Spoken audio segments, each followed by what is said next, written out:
Bom dia a todos. Bom dia. Jesus nos abençoe, dê paciência a vocês para me aguentar por muito tempo. E quando o Fiorito falou para abordar o tema de desobsessão, eu pensei, como que a gente fala de desobsessão sem falar da obsessão em si? É como tentar achar a cura de uma doença sem entender a própria doença em si. Então, a primeira coisa que eu fiz foi procurar no dicionário. O que é obsessão? Pela concepção humana, vamos dizer, pela concepção material. E a resposta não tem nada a ver com aquilo que a gente imagina. Preocupação exagerada com alguma coisa, apego excessivo a uma mesma ideia fixa, aquela ideia obsessiva, né? Compulsão, necessidade intensa de fazer algo ilógico ou insensato, obsessão por dinheiro, impertinência, ato de aborrecer alguém, e por aí vai. Eu falei, mas não era bem essa obsessão que eu estava esperando falar. Então eu fui buscar qual seria o contexto dentro da doutrina espírita, porque nós usamos uma outra concepção para esse mesmo termo. O mesmo termo atende a dois tipos de realidades, e não é somente para a doutrina espírita. Mas dentro da doutrina espírita nós vamos encontrar na pergunta de número 459, quando Kardec pergunta à espiritualidade: influenciam os espíritos em nossos pensamentos ou em nossos atos? E a resposta é simplesmente muito clara: muito mais do que imaginais. Influem a tal ponto, que de ordinário são eles que vos dirigem. Isso já nos deixa um tanto quanto preocupado. Eles que nos dirigem. Será que nós não somos donos das nossas próprias atitudes? É isso que a gente vai tentar entender nessa manhã. Mas também encontrei algumas abordagens a mais. Por exemplo, no Evangelho segundo o Espiritismo, no item 81, diz que a ação persistente de um espírito exerce sobre o indivíduo. É o que se chama de obsessão. Mas a Sueli Caldas, ela já aborda de uma forma muito mais abrangente e muito mais contundente com o que nós conhecemos. Ela diz que a obsessão configura-se por toda vez que alguém, encarnado ou desencarnado, exerce sobre outrem constrição mental negativa, por um motivo qualquer, através de simples sugestão. Ou seja, existem vários tipos de obsessão. Não é somente espírito influenciando na vida da gente. É muito mais abrangente o termo. Dentro da Bíblia, nós vamos encontrar também casos sugestivos de obsessão, ou bem claros, para falar a verdade. Existe aquele caso que Jesus, ao expulsar, ou seja, um chamado demônio, ele pergunta: qual o seu nome? E eles respondem: por legião, porque somos muitos. Ou seja, era um caso de uma obsessão formada por diversos obsessores. Quando Jesus cura Madalena, que também disse que havia lá 7 demônios. São casos claros de obsessão. Mas no final de tudo isso aí, Jesus simplesmente falava: vá e não tornes a pecar. Quando a obsessão começou a ser abordada no meio espírita, dentro da ciência surgiu uma coisa que é muito similar. Dentro da psiquiatria, denominou-se um tipo de tratamento ou um tipo de mal que era chamado de esquizofrenia. Na esquizofrenia, a pessoa vê coisas que não existem, ouve vozes que as outras pessoas não ouvem e tem percepções que muito se assemelham à nossa mediunidade, às percepções extrasensoriais que nós dizemos que os médiuns têm. Então isso gerou uma espécie de um conflito, porque durante um tempo eles falam: é esquizofrenia, e nós falamos: é obsessão. Mas nem todos os casos de manifestação são espirituais. Existem casos que são realmente patológicos, são esquizofrenia. Mas no avançar da pesquisa, uma vez que a medicina vem se aproximando cada vez mais das verdades espirituais, existiram inclusive pesquisas sérias dentro das universidades federais do Brasil, dentro da USP, dentro da UFMG, a respeito dessas interferências, conseguiu-se posterior a isso a inclusão do quadro obsessivo dentro dos diagnósticos médicos. O CID, que é a classificação internacional de doenças, ou seja, essa denominação vale para o mundo inteiro, coloca no seu item 44.3, estados de transe e de possessão, e ainda descreve transtornos caracterizados por perda transitória de consciência ou de sua própria identidade, associada a uma conservação perfeita da consciência do meio ambiente. Devem aqui ser incluídos somente estados de transe involuntários e não desejados, excluídos aqueles de situações admitidas no contexto cultural ou religioso do sujeito. E ainda coloca que isso se difere da esquizofrenia. Eles abrem um item específico. A obsessão já é considerada um mal psicológico que a ciência reconhece como existente. A interferência espiritual na vida de uma pessoa.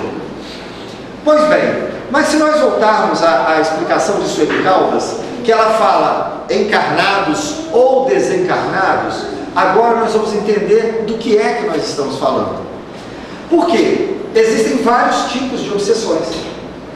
Por exemplo, existe obsessão de encarnado para encarnado. Alguém vai falar assim, como assim? Eu sempre ouvi falar que é espírito. Como que pode um encarnado obsidiar um outro encarnado? Já viu pessoas que têm uma paixão doentia e começa a perseguir a namorada ou o namorado de uma forma desequilibrada? É uma perseguição e afeta negativamente a vida do outro. É uma obsessão. Já viu pais e mães que são extremamente superprotetores e que acabam por levar a sua vontade de uma forma desequilibrada em relação aos filhos? Não, você vai seguir essa profissão, porque é essa que eu quero. E o filho é obrigado a seguir uma carreira que às vezes não tem nenhuma afinidade. É uma obsessão. Ou a imposição, você não namora com ele, namora com outro. São tipos de obsessão, porque são interferências que invadem a liberdade da pessoa. Dentro de matrimônios existem casos tremendos disso, que desequilibram e que simplesmente roubam até a possibilidade da felicidade de alguém. Mas esses casos são casos que se resolvem dentro do relacionamento. Não é um caso de tratamento espiritual, apesar de poder estar também sob interferência, como nós vamos abordar. Existe caso também de obsessão de encarnado para desencarnado. Aí vai falar assim, agora você pegou pesado. Como que pode alguém que está aqui obsidiar alguém que ele não está vendo? Mas existe. Já viu quando às vezes nós perdemos um ente querido, mas sofremos e às vezes nos apegamos, nos arraigamos àquilo. Nós simplesmente não paramos de pensar, chorar e sofrer. E esse tipo de sofrimento, essa saudade desequilibrada, interferem do lado de lá. São capazes de causar prejuízos vamos dizer, na recuperação daquele que desencarnou. Por quê? Porque o nosso apego, o nosso choro, o nosso sofrer fazem com que eles sofram. Eles se sentem culpados pelo nosso sofrimento. E automaticamente tira a concentração na meta deles, que é de reequilíbrio e de readaptação ao plano espiritual. Obrigado. Existe um caso que foi numa reunião de desobsessão que o espírito que se manifestava chorava e falava, tira esse monte de água, tira esse monte de água. E as pessoas começaram a tentar interpretar que água era aquela que ele estava falando. Será que tem a ver com a água fluidificada? Será que tem alguma coisa assim? Até que no final chegaram à conclusão que um monte de água era a mãe que encarnada não parava de chorar. E as lágrimas já o incomodavam. Típica obsessão de encarnado para desencarnado. Mas como que a gente conserta isso? Gente, nós temos que ter equilíbrio. A verdade é que na hora de desencarnar, o espírito desencarnante não sofre praticamente nada. Sofrem aqueles que estão aqui porque acham que perderam. Eles imediatamente ou logo após passam a ter consciência do novo estado e a certeza da continuidade da vida após a vida, porque a morte não existe. Então passam a ver como um afastamento temporário. Mas nós às vezes nos impomos a um quadro de luto prolongado, até porque achamos que devemos ter essa postura perante a sociedade e acabamos por prejudicar aquele que nós tanto amamos.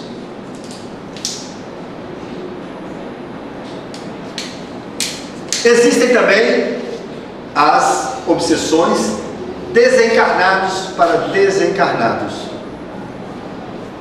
Como que pode acontecer? Bom, vamos pegar um exemplo simples. Se eu, nos meus desequilíbrios da vida, subtraio a vida de alguém que me incomoda, que eu não quero que saiba certas coisas, e tiro a vida de alguém, a tendência, eu penso que eu me livrei do problema, mas o problema eu não me livrei. Na verdade, o problema continua do outro lado. Para falar a verdade, até pior, porque ele passa a ter acesso até dentro da minha casa, que eu não consigo mais controlá-lo. Então ele passa a existir uma perseguição. Acha que quando eu desencarnar isso acabou? Não. Quando eu desencarno, a tendência é dos meus cobradores virem atrás de mim. Aquelas pessoas a quem eu prejudiquei, virem me cobrar o débito lá de trás. Quando não são diretos, vamos lembrar o caso do próprio André Luiz, que ao desencarnar permanece por vários anos no umbral, e que ele, enquanto vagava, achando-se desolado, porque achava que não tinha sido amparado, houve vozes que gritam, suicida, suicida, e ele falava, revoltado, eu não me matei. Pelo contrário, Deus sabe quanto eu lutei para preservar a minha vida, mas lhe faltava consciência do quanto ele houvera sacrificado o próprio corpo, com diversos excessos durante a vida, e que isso abreviara a sua existência.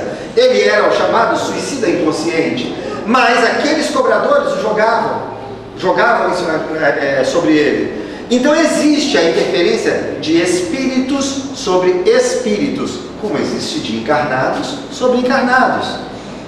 Então é um fato também natural. Aí alguém pode falar assim, poxa, mas André Luiz, que escreveu esse monte de obra bacana, Nosso Lar, No Mundo Maior e por aí vai,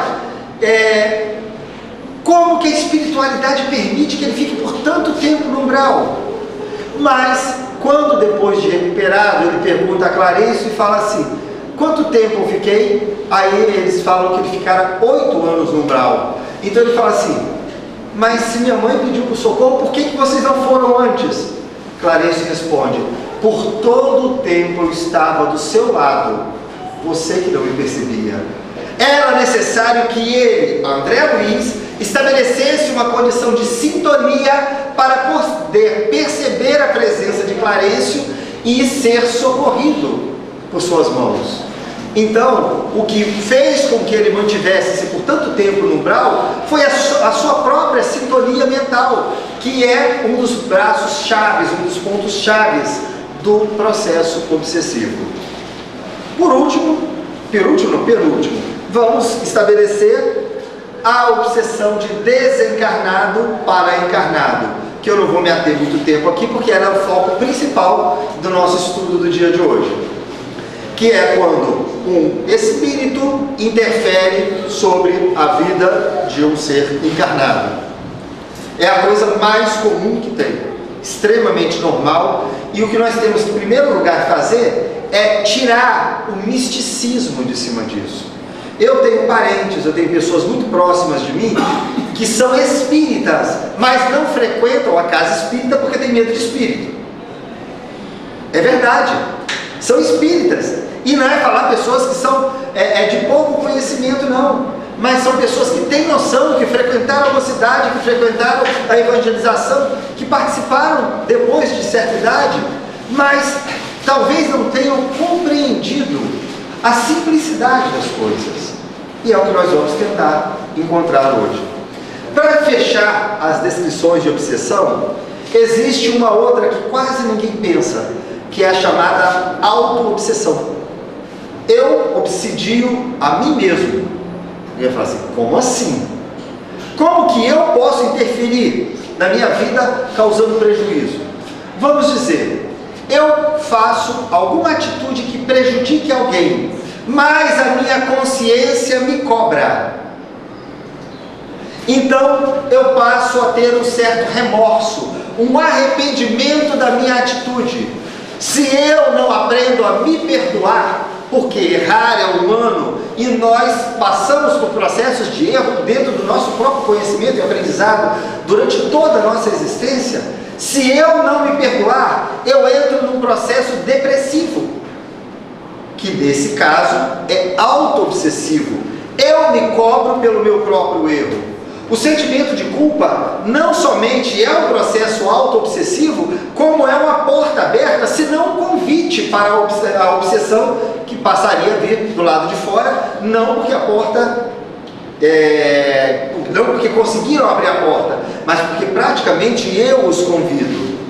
Existem também situações tipo uma pessoa que passa por uma traição conjugal e não consegue perdoar, e mantém fixo aquele pensamento continuamente, passa a viver um inferno, que é uma auto-obsessão.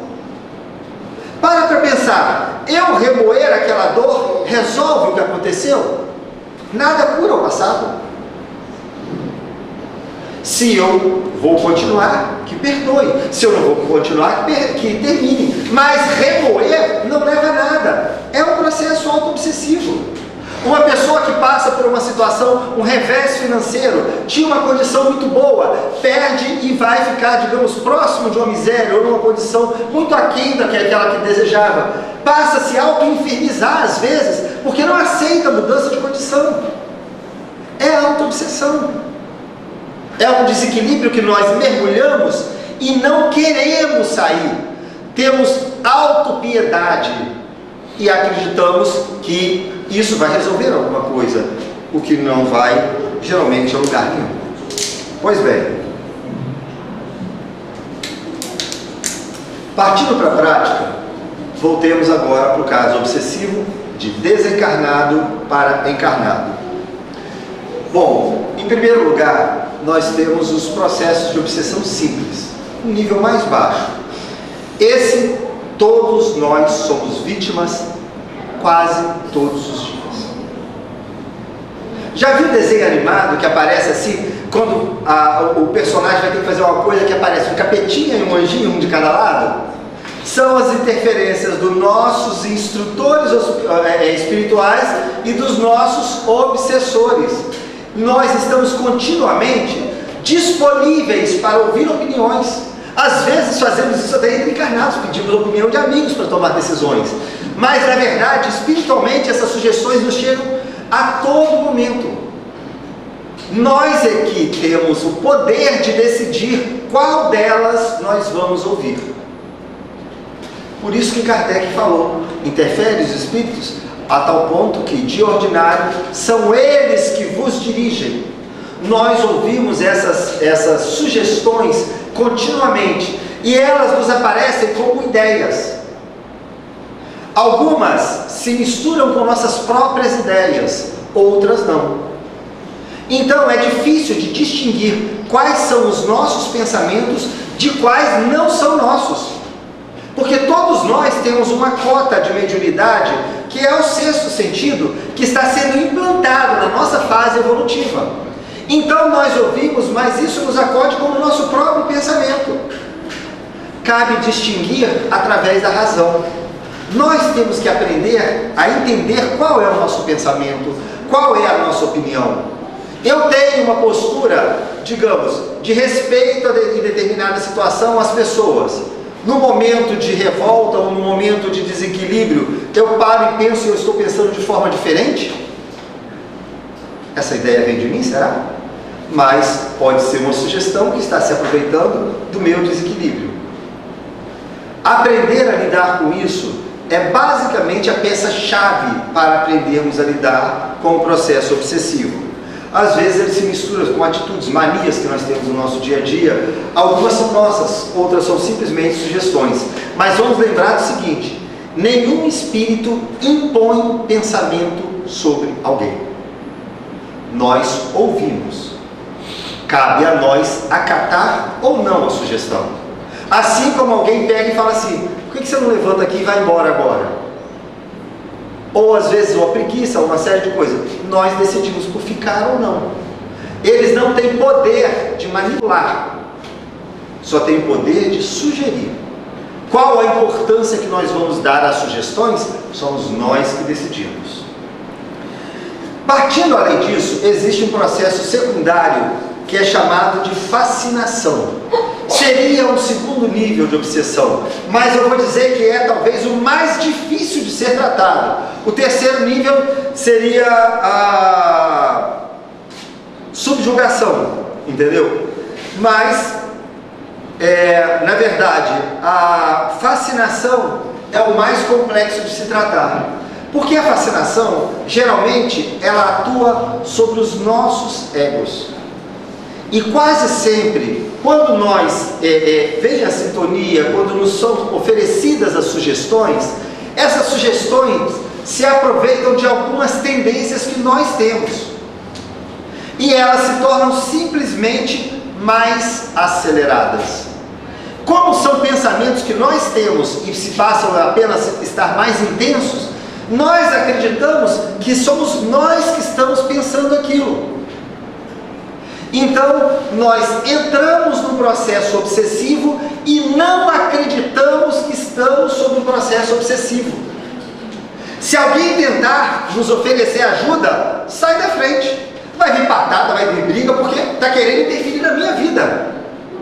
Se alguém está obsidiado é você, eu não. Então, sob a fascinação, é impossível ou muito difícil de se tratar, porque o obsidiado não quer ser tratado. Existe um caso muito interessante de obsessão por fascinação, que acontece, e é narrado no livro Aconteceu no Centro da Casa Espírita, que narra um caso de que um grupo de espíritos resolve destruir a casa espírita. Afinal de contas, é um núcleo de tratamento, afinal de contas, é um núcleo do bem, e para eles era incômodo, porque interfere na ação daqueles que agem para o desequilíbrio, que agem para o mal. Então eles decidem que deveriam destruir o núcleo espírita.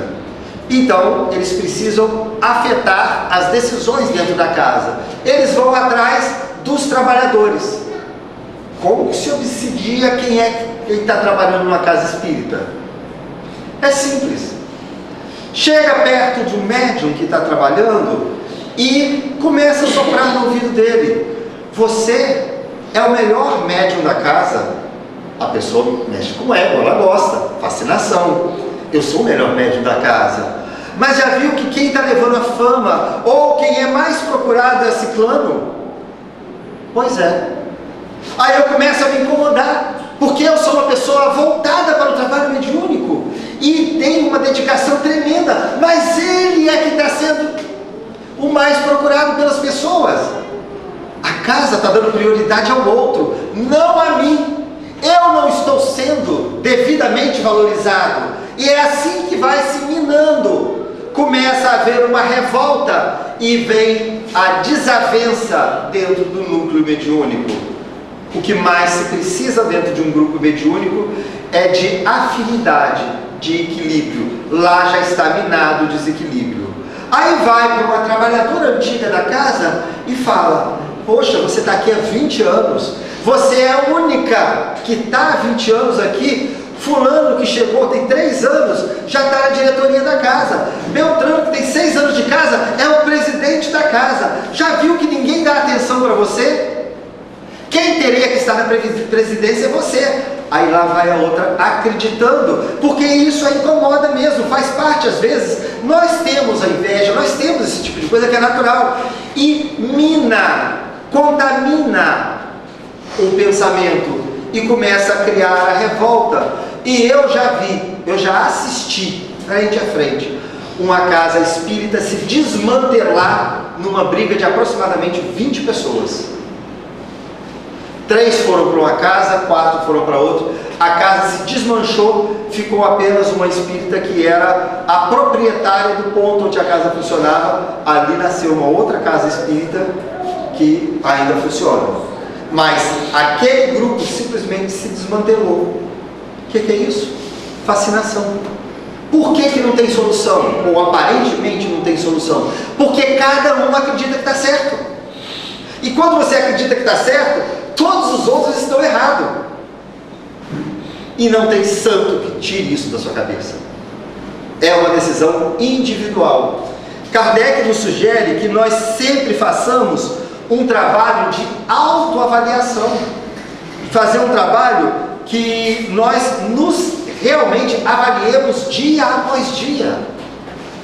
Cada dia, nesse momento, eu posso estar sendo um motivo de fascinação? É eu que tenho que me avaliar. Eu estou dentro de uma casa espírita, estou sob o foco da atenção das pessoas que estão prestando atenção em mim. Ah, você é o melhor palestrante do mundo. E lá vamos nós entrando pelo campo da obsessão. Combater a fascinação é um trabalho diário. Cada um tem que estar preocupado com sua própria conduta e consigo mesmo. Porque dificilmente é uma ajuda que vai vir de fora para dentro. Nós achamos que somos os centros das atenções, que somos os principais e, baseado nas nossas brechas, damos campo para essa interferência espiritual. O nível mais grave da obsessão é o chamado subjugação. É quando, no geral, a pessoa que está sob a interferência espiritual perde, vamos dizer assim, a capacidade de reagir. Quer dizer que o espírito vai mandar, entre aspas. Mesmo numa subjugação, se eu não tenho tendência para matar alguém, nenhum espírito vai me fazer matar alguém. Se uma pessoa não tem tendência para trair o marido ou a esposa, o espírito não vai conseguir fazer com que isso aconteça. Mas, dentro daquilo que nós permitimos, eles praticamente assumem o controle. Nós temos dificuldade de sair desse processo obsessivo.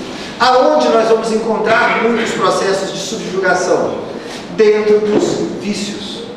A pessoa que é alcoólatra, que tem dificuldade para lidar com a bebida, é comum ela receber próximo a ela um espírito desencarnado que também teve forte ligação com a bebida. Por quê? Como que um espírito vai pegar um copo para beber? Não consegue. Mas ele sente falta do efeito do álcool. Então ele aproxima-se de alguém que já tem essa tendência. Quando a pessoa está passando perto de um barzinho, de um botequim, vira e fala: um tragozinho, uma dosezinha entraria bem agora. O cara sente aquela água na boca. Ele vai lá e toma. Mas pela sintonia que se encontram os dois, das afinidades de desejo, o espírito desencarnado consegue absorver parte do efeito do álcool que está sendo inserido no organismo do obsidiado. Então, é uma sugestão, mas que eles compartilham dos resultados. Considerando que a pessoa às vezes estabelece realmente um vício com a bebida, o obsessor consegue controlar e fazer com que ele vá toda hora, consegue incentivar e ampliar aquela tendência, fazendo com que ele fique praticamente subjugado. Se ele já tem dificuldade para sair do vício, imagina com outro empurrando para dentro. Ele não consegue. E assim também vai para o campo das drogas, assim vai para o lado do sexo. Tem pessoas que são totalmente viciadas em sexo e têm um comportamento totalmente desequilibrado. Alguém sugerir aquilo que você tem vontade de fazer é muito difícil de você rejeitar. Então, nesse ponto que se estabelece com grande parte o controle, às vezes pode ser até para alimentação. Uma pessoa que tem dificuldade de se controlar, aquelas pessoas que tendem para a obesidade ou que têm dificuldades em se conter dentro da conduta que, vamos dizer assim, é recomendada pelo seu terapeuta, certamente vai ter um companheiro que tende a sugerir para que ela siga pelo caminho do descontrole. E por aí vai. No livro Libertação, de André Luiz, eles narram um caso interessante de Margarida.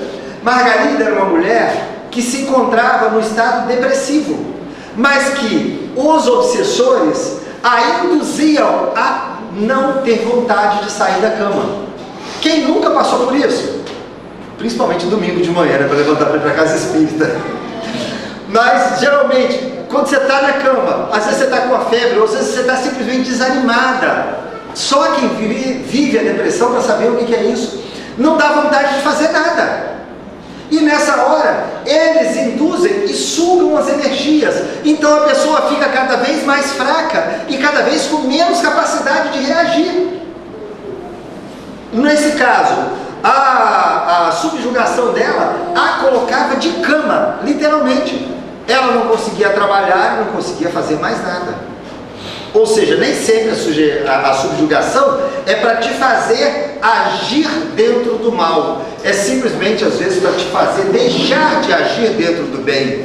Ou deixar de cumprir os seus compromissos materiais e, consequentemente, colher as consequências disso. Um desemprego, uma falta de recursos financeiros, uma família reclamando da falta de atenção, e por aí vai. E assim se desenha um quadro. A verdade é que quase sempre os obsessores acabam por se configurar como verdadeiros parasitas mentais. Assim como nós às vezes temos um verme que absorve parte da nossa energia para se manter vivo, e inúmeros outros protozoários que sobrevivem dentro do nosso organismo, extraindo parte, grande ou pequena, daquilo que nós consumimos para nós, para se manterem vivos. Alguns são patogênicos e trazem males para nós, outros não. Nós temos toda uma flora dentro e uma fauna dentro do nosso organismo que vive daquilo que nós nos alimentamos. Também os obsessores passam a viver da matéria que nós os fornecemos. Matérias oriundos do saciar os nossos vícios, álcool, drogas e por aí vai, sexo, orgasmo, prazer e por aí vai. Como também tem aqueles que acabam por se nutrir, tirando parte das nossas próprias energias para se manterem.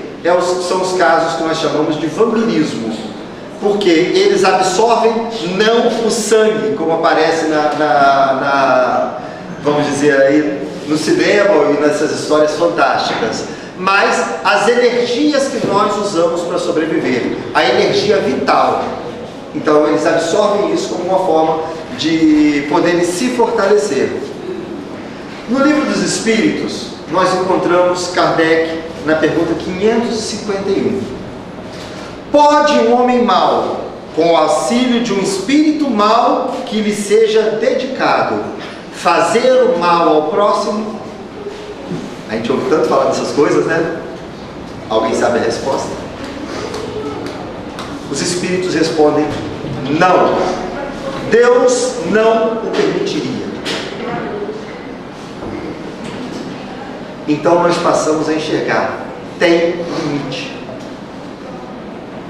A coisa não é uma casa de mãe Joana, que alguém chegou para te controlar e mandar na sua vida.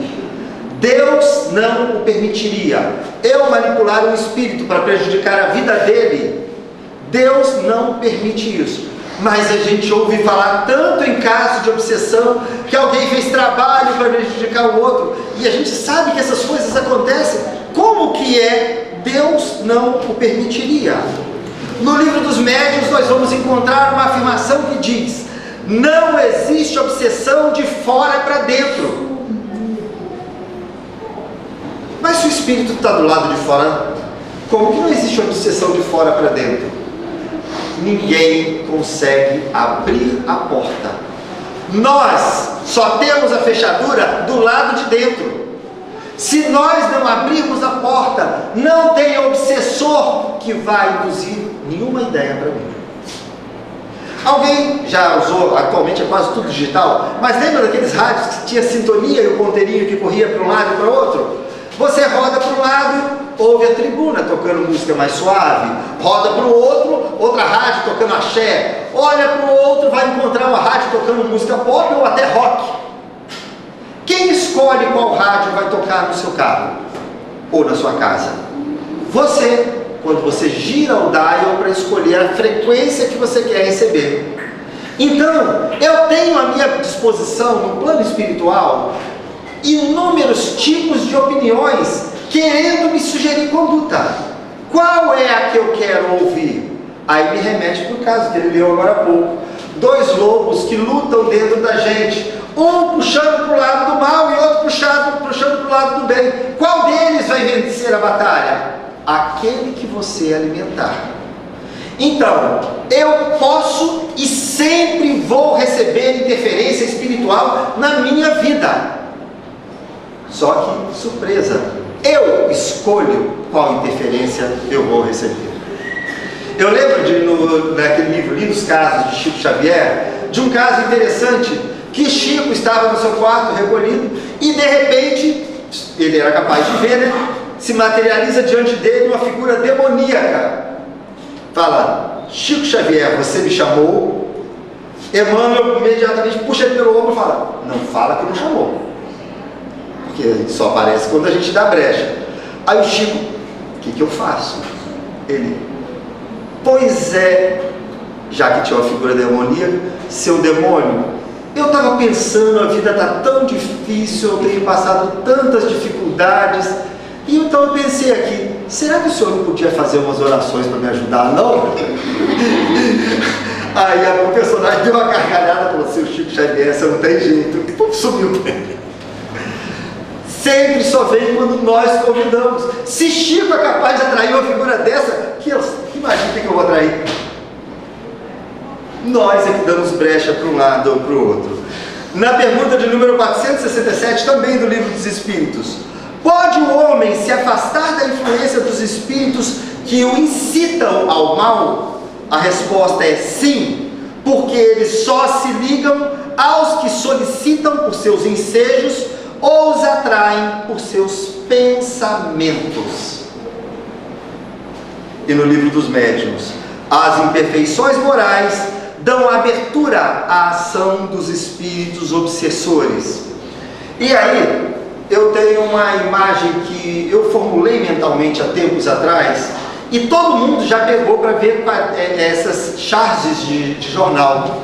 Quando eles desenhavam, vou voltar lá atrás, a maioria não lembra, quando Delfim Neto era o ministro da Economia, eles desenhavam um pescoção mais grosso do que a cabeça, porque ele tem o pescoço grosso. Se alguém viu a caricatura do Costinha, tem um narigão enorme, e por aí vai. O Galvão Bueno também, eles exageram no nariz, assim como se fosse fazer do Luciano Huck, e outros lados eles vão puxando para exagerar na característica mais protuberante da nossa aparência, e nós reconhecemos o personagem.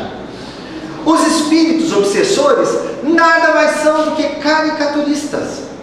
Eles não conseguem mudar quem eu sou, mas conseguem exagerar aquilo que eu já tenho. Se eu tenho a tendência para um desequilíbrio sexual, ele aprimora, acelera, e parece simplesmente que eu tenho mais vontade do que eu já tinha, e a vontade real se torna real, porque ele simplesmente me instigou a acelerar um processo que já começa em mim. Se eu tenho dificuldades para resistir à bebida, ele simplesmente vem com mais sugestões, e eu, que talvez fosse sair do trabalho e tomar uma cervejinha, passo a querer tomar umazinha em vários horários do dia. Eles somente aceleram aquilo que já existe em nós, tornam-nos caricaturas, porque os nossos defeitos se tornam mais exagerados, mais visíveis, porque eles passam a ser mais intensos. E qual de nós não tem defeito? Tem uma quadrinha, foi minha tia que passou, estou na casa dela lá, enquanto eu estava fazendo as palestras aqui em Vitória, que diz o seguinte: trabalhar pouco e enriquecer, comer muito sem engordar, viver muito sem envelhecer e fazer sexo sem engravidar. Isso é o desejo de todo mundo. Diz a mulher, eu vi na internet, Facebook, dizem que mulher quer encontrar um príncipe encantado. Não, mulher quer poder comer e engordar. Quase todas brigam por conta disso. E assim somos nós. Nós queremos poder usufruir das nossas tendências, poder usufruir daquilo que nos dá prazer, sem colher as consequências. Já viu quando surgem essas fórmulas milagrosas de ganhar dinheiro, que todo mundo corre atrás, depois todo mundo toma prejuízo, porque não existe milagre, gente. Não existe eu comer o mundo e não engordar. Não existe eu praticar sexo de uma forma desequilibrada e que não seja a gravidez, mas que seja no final uma AIDS ou uma outra doença sexualmente transmissível. Não existe formas de eu simplesmente mudar o que é a lei vigente no mundo, o que são as próprias leis naturais. No livro chamado Trilhas da Libertação, do projeto Manuel Filomeno de Miranda, é um caso muito interessante, que eles vêm fazer um trabalho de atendimento aqui na Terra, e para tentar romper o processo obsessivo, eles entram na casa como se fossem também obsessores, e tentam se aproximar dos obsessores reais, para ganhar a confiança, para tentar sabotar e romper um processo que era complexo de ser rompido. Então, o obsessor relata para um dos terapeutas que na escola que eles frequentavam para aprender a fazer o ofício, que era, nesse caso, um trabalho concentrado para prejudicar alguém, lhes eram dadas técnicas. E eles acabam parafraseando uma máxima do budismo, que fala que o homem está sempre vinculado a 4 verdades, e verdades essas que são virtudes. Mas fala os gênios do mal, esses que trabalham para acelerar os processos obsessivos, fala que o homem está ligado a 4 legítimas verdades, só que aponta para o outro lado. O homem é um animal sexual. Sexo é uma das coisas, não só na sua função reprodutiva e biológica, mas sexo é uma realimentação de energia do próprio ser humano, tanto que ele dá prazer. Ele foi colocado como até uma realimentação psíquica do ser humano, mas é uma tendência para os lados mais animalescos. Sexo nunca foi pecado, nem vai deixar de ser. O pecado é a forma com que nós o praticamos. O erro está na forma com que nós o levamos. Se levamos através da prática desequilibrada, através do adultério, ou através de inúmeras outras práticas que não vem ao caso nem memorar aqui. Mas, em si, o sexo não é um problema. Mas, dizem eles, o homem é um ser que se compraz. E se você estimular até a exaustão, atrair do animal, sua dominação é questão de tempo. É a isca. É fazer você cair aonde você quer. Aonde você quer cair. Narcisismo, são os 4 pontos. Sexo, narcisismo, poder e dinheiro. Narcisismo. Quem não se ama? Nós tentamos nos amar, mas quer alguém que nos acha mais bonito do que nós mesmos? Quer alguém que nos ache mais inteligente do que nós mesmos? Pergunte à pessoa mais desprovida da condição intelectual e ela se acha um tanto inteligente, ainda que possa admirar que outro tenha uma capacidade acima dela. Nós sempre buscamos as qualidades dentro de nós, é uma necessidade de autoafirmação. É a sustentação da nossa própria autoestima. Mas, em cima do narcisismo, voltando àquele processo obsessivo da casa espírita, é onde se encontra a base para enaltecer e uma brecha para a penetração nas armas de defesa dos obsidiados. Poder.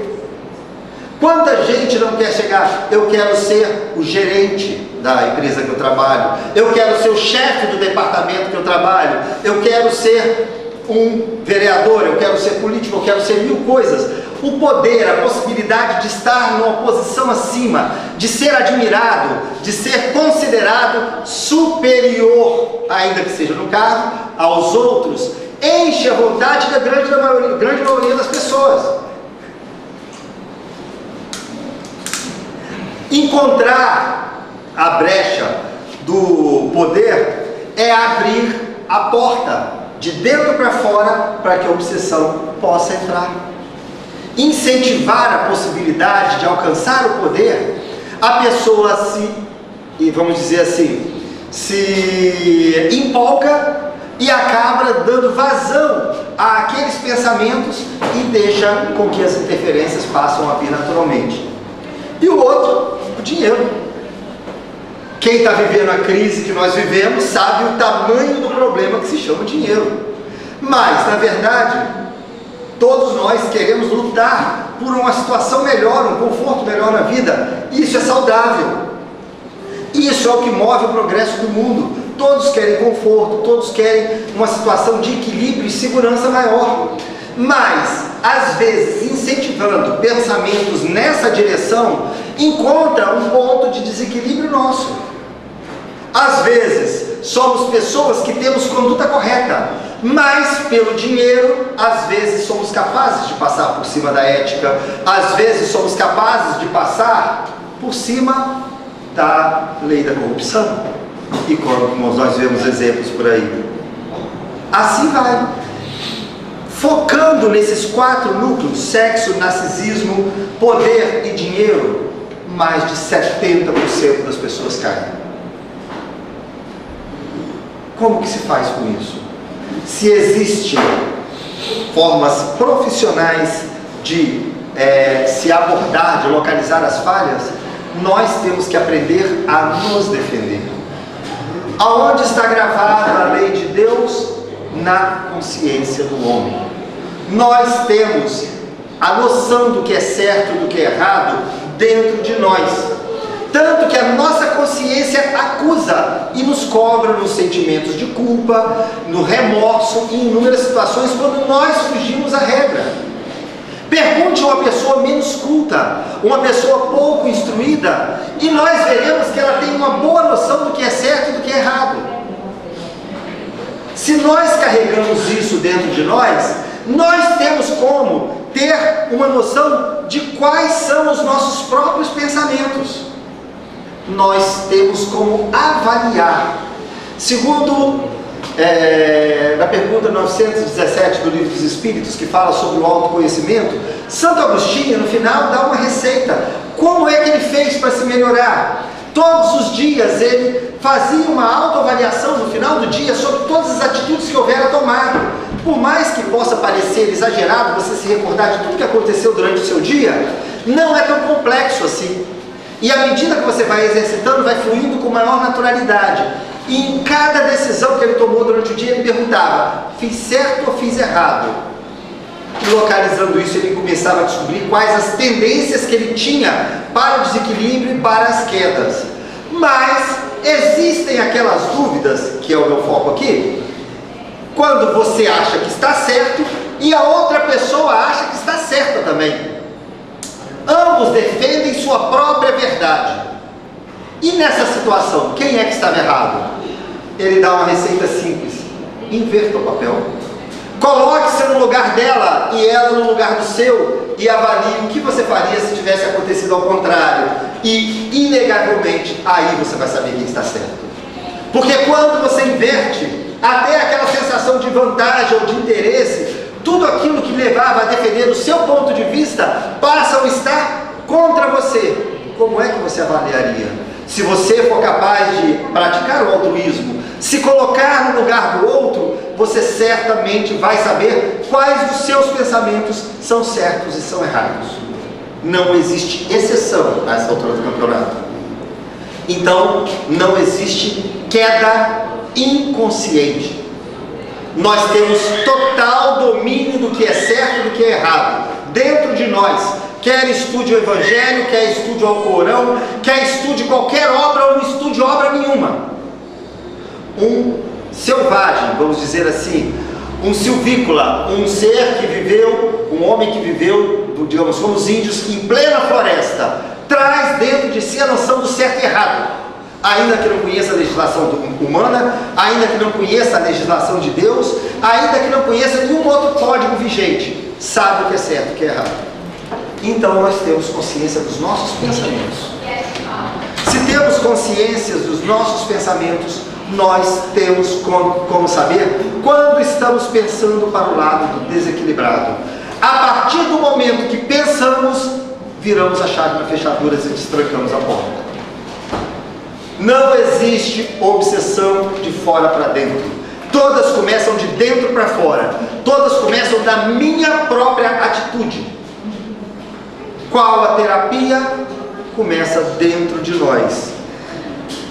Segundo o livro Estudos Espíritas, Joana de Ângeles, Divaldo Pereira Franco diz o seguinte: amores exacerbados, ódios incoercíveis, dominação absolutista, fanatismo injustificável, avareza incontrolável, morbidez ciumenta, abusos do direito como da força, má distribuição de valores e recursos financeiros, aquisição indigna da posse transitória, paixões políticas e guerreiras, ganância em relação aos bens perecíveis, orgulho e presunção, egoísmo nas suas múltiplas facetas, são as fontes geratrizes desse funesto condutor de homens.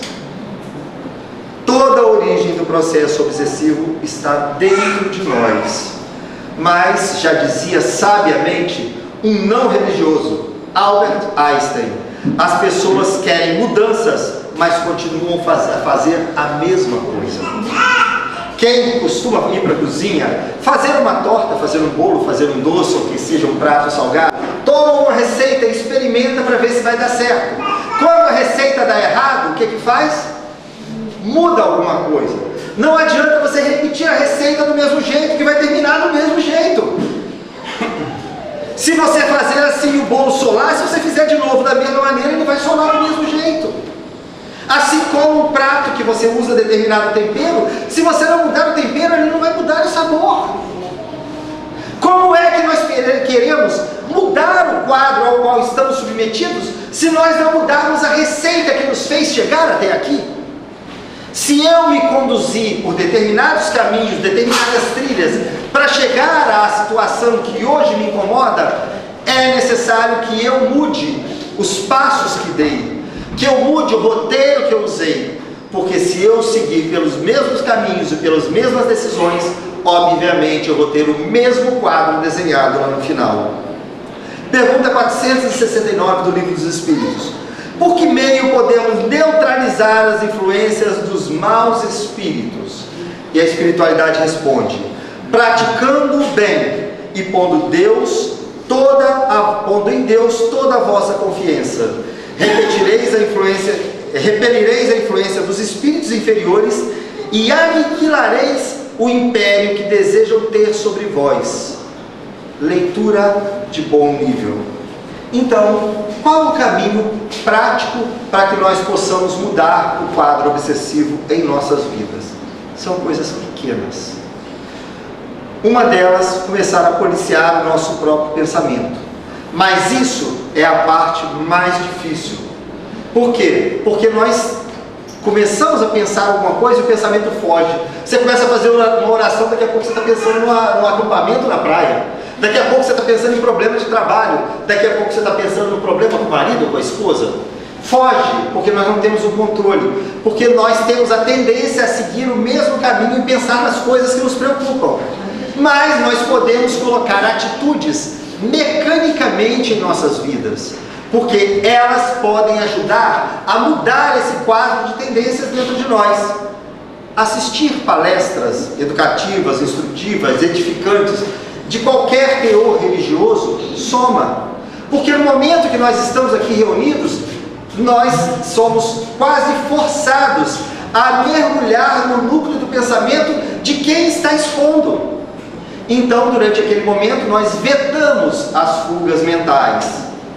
A oração. Alguém vai falar assim: ah, mas eu oro toda noite. Realmente, a gente passa o dia trabalhando, correndo atrás, fazendo mil coisas, coisas de trabalho, de família, de todos os interesses. Quando chega em casa, vem o trabalho de casa. Quando termina o trabalho de casa, às vezes quer assistir a televisão, quer assistir um filme, lá vamos nós, madrugada dentro, quando aguentamos, para na hora de deitar fazer uma oração. Por que eu fui deitar aquela hora? Porque eu não aguento assistir outro filme. Porque eu não aguento mais trabalhar pela madrugada dentro.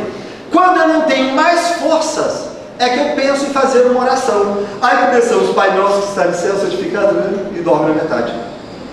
Porque na verdade eu não reservei nenhum esforço para o meu lado espiritual. Por que eu não posso fazer a oração quando eu acordo? Ah, mas eu acordo sempre depressa para ir para o trabalho. Acorda 5 minutos mais cedo. Não leva 5 minutos para fazer um Pai Nosso e ter um pequeno diálogo. Por que eu não posso fazer uma oração quando eu estou no ônibus indo para o trabalho? O pensamento está divagando, olhando as paisagens que passam pela janela. Mas eu posso fazer uma oração. Por que eu não posso fazer uma oração no intervalo do lanche no trabalho? Por que eu não posso fazer uma oração quando eu estou na fila esperando ser atendido no médico? Alguém vai falar, você está querendo me botar fanático. Não é questão de colocar fanático, gente. Se fosse um amigo, nós dialogávamos numa boa. Por que a gente não pode dialogar com Deus? Nós não temos amigo maior que nos compreende e nos ampara. É estabelecer um pequeno diálogo, não é fanatismo. Mas, quanto mais vezes nós pensarmos nisso, mais nós vamos colocar pontos de referência no nosso dia. Nós temos um caminho reto. Eu desvio, se daqui a pouco eu trago para cá de novo, desvio, trago para cá, mais próximo eu estou do caminho reto, porque eu vou me distanciar por menos tempo. Estabelecer esses pontos de referência é estabelecer pontos de equilíbrio dentro do desequilíbrio que nós vivemos mergulhados. É uma decisão nossa, não dá trabalho e ninguém pode tirar isso da gente. Aproveitar a aplicação de passes nas casas espíritas. Por quê? É um repositório de energia. Tantas vezes, o processo obsessivo, lembra do caso que eu mencionei do vampirismo? Eles sugam energias nossas, porque eles também precisam de determinadas energias, e a nossa energia é vital. Então nós nos sentimos mais cansados, desgastados, desanimados. O passe faz uma reposição de energia, às vezes nem tão perceptível, mas que vai fazer grande diferença no meio do ciclo que a gente passa. A utilização da água fluidificada. A água fluidificada fornece também essa reposição de energia. Agora, uma coisa boba e que quase ninguém debate nisso: culto no lar. Tirar uma vez por semana para estabelecer um momento de meditação, fazer uma leitura edificante do Evangelho ou de qualquer outra obra que possa induzir ao pensamento do bem e estabelecer a compreensão e oração. Estabeleça um dia. Ah, mas eu tenho tanta coisa, eu jogo bola no fim de semana. Pega o horário que você não faz nada, mas escolha um horário. Aquele dia e horário tem que ser sagrado. Chegou visita, por favor, precisa você aguardar. Se quiser pode até participar, vou fazer o culto agora. Mas meu marido não aceita, eu sou a única pessoa espírita. Faça o culto sozinho. Eu era casado com uma pessoa católica. Com o tempo ela passou a respeitar o espiritismo. Mas quantas vezes eu fiz o culto sozinho? Depois minha filha com 6 aninhos passou a me acompanhar. Nós fazíamos todo fim de semana. Quando ia lançar o filme Nosso Lar, nós estabelecemos um cronograma para ler todos os capítulos e acabar de ler a obra Nosso Lar, no nosso culto, até a data de lançamento do livro. E cumprimos, eu e ela. Isso parece que não. É estabelecer um porto seguro dentro da sua casa. Porque quando você pensa que resistiu às possibilidades obsessivas, quando você pensa que está equilibrado, você vai se deparar com outras portas abertas nos familiares, nos amigos, nos companheiros de trabalho. Então, às vezes, quando você pensa, levantei bem, hoje o dia vai ser positivo, hoje o dia vai ser feliz, daí a pouco vem outro que te despeja o problema, te estoura com você sem motivo e você sai desequilibrado de novo de casa. O culto no lar é estabelecer uma zona de tratamento que pode vir a se tornar como uma espécie de uma blindagem em torno de toda a residência, impedindo até que todo e qualquer processo obsessivo adentre o ambiente doméstico, dependendo da regularidade que aquilo for colocado. André Luiz, em diversas de suas obras, ou mesmo o Manuel Filomeno de Miranda, no livro chamado Sexo e Obsessão, narra o ponto de apoio deles era uma casa que acendia como uma luz. Não era um centro espírita, era um lar cujo culto no lar era feito com seriedade e nesse caso havia a participação de todos da casa. Mas a participação de todos é questão de tempo. Recorde que Jesus colocou como meta única e a sintetizar todas as leis e os profetas. Amar a Deus sobre todas as coisas e ao próximo como a ti mesmo. A única lei que prevalece sobre toda e qualquer outra lei é a lei do amor. Praticar a oração é sintonizar com esse pensamento e permitir que esse amor comece a crescer dentro de nós. Se existe uma única coisa que impeça as trevas, é a luz. Se eu não for capaz de acender a luz dentro de mim, a treva reinará. Não porque ela teve poder sobre mim, mas porque eu abri mão de acender a minha própria luz e fazer com que o ambiente claro pudesse reinar sobre a escuridão. Então, todo o processo obsessivo acontece em todos os instantes de nossa vida, mas a solução encontra-se exclusivamente em nossas mãos. Colocar em prática aquilo que estudamos talvez seja a ferramenta mais poderosa de todas. Quando você aprender que a tirar a religião do livro, da palestra e dos momentos de oração e colocar na prática, ajudando alguém no seu ambiente de trabalho, estendendo a mão para servir um prato de comida, participando das ações de atendimento social que a sua casa religiosa oferecer, você estará não mais no campo da teoria, mas estará partindo para a prática. E por mais que nós queiramos falar para todos que nós modificamos a nossa vida, queiramos convencer nossos obsessores que nós não somos mais os algozes do passado que os causaram danos, a palavra convence a muitos, mas é o exemplo que arrasta multidões. Quando nós partirmos para as ações, nós vamos mudar o nosso pensamento, nós veremos as dores alheias, as nossas perderão o sentido, e nós estaremos colocando o Evangelho dentro de nossa vida. O espaço ocupado pela luz impede o adentrar das trevas. A mente ocupada pelo trabalho ativo nunca pode ser considerada oficina dos desequilíbrios.